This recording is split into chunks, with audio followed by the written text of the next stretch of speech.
அனைவருக்கும் இனிய மதிய வணக்கம். இன்றைக்கி மாடி தோட்டத்தில் பூத்த பூக்களெல்லாம் கட் பண்ணியாச்சுங்க. டபுள் கலர் ரோஸில் ஒரு பூ பூத்துருக்கு. டபுள் கலர் பெங்களூர் ரோஸில் 4 பூ அப்படியே கொத்தா பூத்துருக்குங்க. இதில் இன்னும் 3 மொட்டுக்கள் இருக்குது. காஷ்மீர் ரோஸ் ஒரு வாரமாக நல்லா பூக்க ஆரம்பிச்சிருச்சிங்க. 10 பூ கம்மி இல்லாமல் பூக்குதுங்க. இன்றைக்கி ஒரு 10 பூ பூத்துருக்குங்க. எல்லாத்தையும் நான் கட் பண்ணி எடுத்துக்கிட்டேங்க. மேரிகோல்டு 2 செடி இருக்குங்க. அதில் கொஞ்சம் நிறைய பூ இருக்குது. நான் எல்லாத்தையும் கட் பண்ணிக்கிட்டேங்க. கிட்டத்தட்ட ஒரு 30 பூ வரைக்கும் இருந்துச்சுங்க. ஞாயிற்றுக்கிழமை சாயந்தரம் செடிகளுக்கு ஃபெர்டிலைசர் கொடுக்க முடியலிங்க.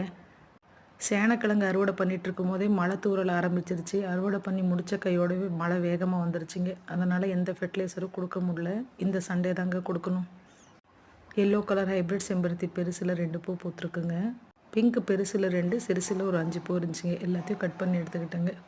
என் வீடியோ பிடிச்சிருந்தா சப்ஸ்கிரைப் பண்ணுங்கள், லைக் பண்ணுங்கள், ஷேர் பண்ணுங்கள். பாய்.